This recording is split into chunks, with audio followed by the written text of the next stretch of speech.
चलनवाढ आणि भारतीय रिझर्व्ह बँकेचे धोरण. चलनवाढीची सद्यस्थिती ग्राहक किंमत निर्देशांक आधारित किरकोळ चलनवाढ ऑगस्टमध्ये किरकोळ वाढून 2.07% पोहोचलेली आहे. ही वाढ रिझर्व्ह बँकेच्या 4% लक्ष्यापेक्षा खूपच कमी आहे. चलनवाढीची कारणं काय आहेत बघा. कमी अन्नधान्य दर. चलनवाढीतील ही सौम्यता प्रामुख्याने अन्नधान्याच्या किमती घसरल्यामुळे आहे. कोर इन्फ्लेशन, ज्यामध्ये अस्थिर अन्न आणि इंधन घटक वगळले जातात, ते मर्यादित कक्षेत स्थिर राहिलेले आहेत.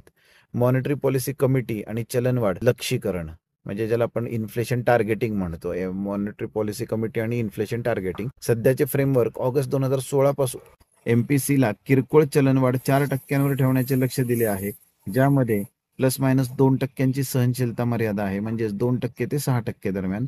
लक्ष बदलण्यावर चर्चा. सध्या या 4%च्या लक्षात बदल करावा की नाही यावर चर्चा सुरू आहे. काही तज्ज्ञांच्या मते भारतासारख्या विकसनशील देशांसाठी हे लक्ष थोडे कमी आहे आणि ते 3.5% किंवा 2.5 ते 5.5% दरम्यान असावे, जेणेकरून आर्थिक वाढीला अधिक वाव मिळेल, अशी एक भूमिका आपल्याला बघायला मिळते.